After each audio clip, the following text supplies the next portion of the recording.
How to clear backlog for JEE 2025 aspirants. देखो, अगर आपको 99 परसेंटाइल चाहिए तो आपको अपनी 11th तो कंप्लीट करनी पड़ेगी। आप 11th का कोई बैकलॉग 12th में नहीं रख सकते, लेकिन वहीं पर जहां बैकलॉग क्लियर करना इंपॉर्टेंट है, हमें ये नहीं पता कि बैकलॉग क्लियर कैसे करना है। So this is Dheeraj undergrad student at IIT Madras. Let's start this video.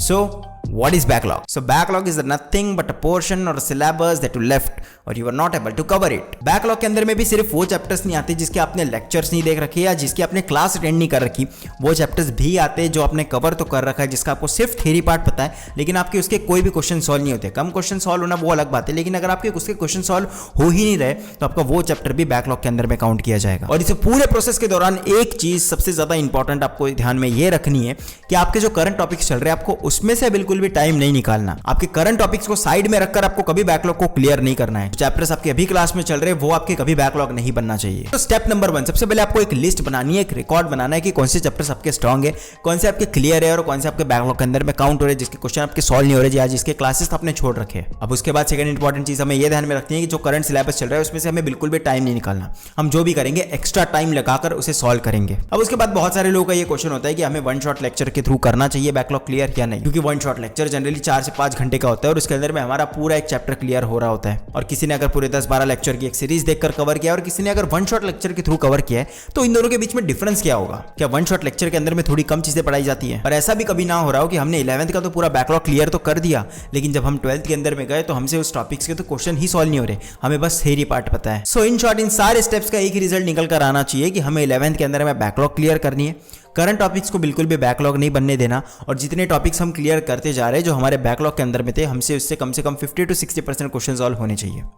तो इसका स्टेप नंबर 1 यही रहेगा कि सबसे पहले आपको एक लिस्ट बनानी है कि आपके कितने चैप्टर्स बैकलॉग में। और अगर आपके बहुत ज्यादा चैप्टर्स हो रहे, जैसे आपके 8 से 10 चैप्टर अगर बैकलॉग के अंदर में बन रहे, जनरली ये वो स्टूडेंट का होगा जिन्होंने बीच में से स्टार्ट की थी प्रिपरेशन। जो लोग ऑलरेडी टाइम पे प्रिपरेशन स्टार्ट कर चुके थे, उनसे मैक्स टू मैक्स 3 से 4 चैप्टर का बैकलॉग होना चाहिए। और अगर आप उन कैटेगरी के अंदर में आते हो जहां आपका बहुत ज्यादा बैकलॉग नहीं है, तो आपको जनरली जो लॉन्ग लेक्चर्स होते हैं उसके थ्रू अपना बैकलॉग क्लियर करना चाहिए। आपको वन शॉट के लिए बिल्कुल भी नहीं जाना चाहिए, एटलीस्ट इन 11th क्लास। देखो, वन शॉट और लॉन्ग वीडियो लेक्चर्स का मैं आपको फर्क समझा देता हूं, दोनों में डिफरेंस क्या होता है। जब आपको 10-12 लेक्चर्स की पूरी सीरीज होती है, उसके अंदर में आपको चैप्टर पढ़ाया जाता है, तो आपको कंसेप्ट तो उसमें समझाया ही जाता है, आपको फॉर्मूले डिराइव करके ही दिए जाएंगे, लेकिन उसके साथ में आपको उस कंसेप्ट का फिजिकल सिग्निफिकेंस सिखाया जाएगा। आपको हर एक चीज वो सिखाई जाएगी। जहां अगर आपको कोई भी चीज पूछ लिया जाए कि फॉर्मूले के अंदर में ये टर्म आई कहां से, तो आपको उसका बैकएंड पता होगा कि ये चीज इससे लिंक है और वो डिराइव करने के बाद यहां से आई है। और वही वन शॉट के अंदर में आपको सिर्फ और सिर्फ कंसेप्ट पढ़ाए जाते हैं। वहीं अगर आपको कोई क्वेश्चन आ गया कि आपको उसके रिलेटिव वेलोसिटी निकालनी है, तो आपको पता होगा कंसेप्ट की रिलेटिव वेलोसिटी ये होती है,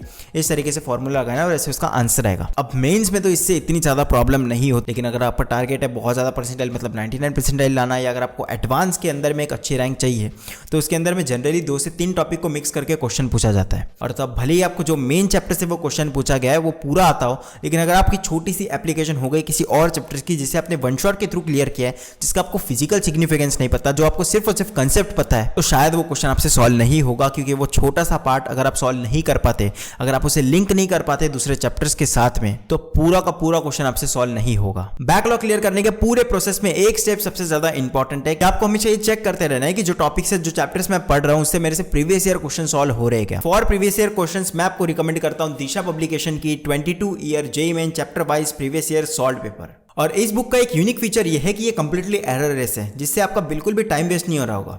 सो let discuss some of the core features of it. 22 years JEE main chapter wise previous year solve paper, जिसके अंदर में 2735 प्लस MCQs है, वो भी fully solved. This book has been divided into 3 parts, physics, chemistry and maths. Each chapter is further divided into around 28 to 30 chapters as per chemistry for each subject, physics, chemistry and maths.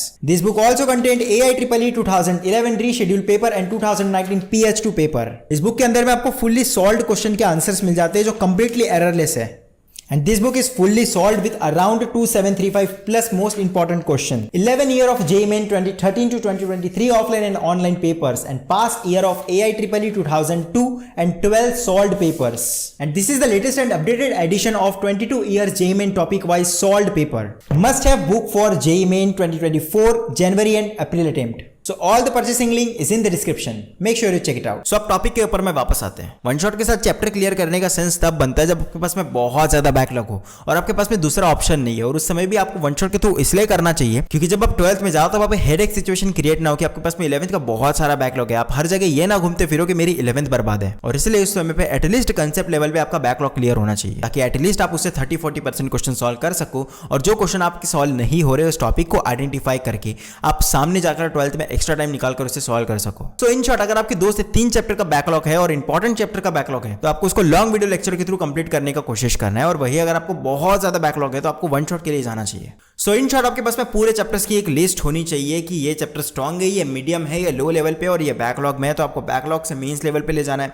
जो chapters mains level पे आपको उससे advance level के ऊपर में ले जाना है, और जब आप ये पूरी साइकिल चलाते जाओगे तब आपके सारे चैप्टर्स कवर होंगे, उससे क्वेश्चन सॉल्व होंगे और आपकी एक अच्छी रैंक आ रही होगी जेईई मेंस और जेईई एडवांस दोनों में। और जैसे कि मैंने आपको बोला कि आपको करंट सिलेबस से समय नहीं निकालना है, आपको एक्स्ट्रा टाइम निकालकर ये सारे बैकलॉग को क्लियर करना है, जिसके लिए आपको अपना स्टडी टाइम बढ़ाने की जरूरत है, और इस पूरे टॉपिक को मैंने एक वीडियो के अंदर में क्लियर कर रखा है, आपको डिस्क्रिप्शन में उसके लिंक मिल जाएगी। सो मेक श्योर कि बैकलॉग आपके स्टडी का ना हो, बैकलॉग आपके डिस्ट्रैक्शंस का हो, जिसे हम आईआईटी पहुंचने के बाद क्लियर करेंगे। जो भी आपको वेब सीरीज देखनी है, जो भी आपको मूवीज देखनी है, आपको जितना खेलना है, सारी चीजें आप आईआईटी में आकर भी कर सकते हो। लेकिन अगर आपने अभी नहीं पढ़ा तो जाकर फंसोगे आप एक प्राइवेट कॉलेज के अंदर में, जहां 4 साल आपको बस यही टेंशन होगी कि फाइनली आपकी प्लेसमेंट होगी या नहीं होगी, और जिस टेंशन के साथ में आप ये पूरी 2 साल की प्रिपरेशन कर रहे हो उसी के साथ में आपको अपने आने वाले 4 साल भी बिताने पड़ेंगे। So I hope this video will help you to promote algorithm. Make sure you like and subscribe this channel. This is Dheeraj from IIT Madras signing off.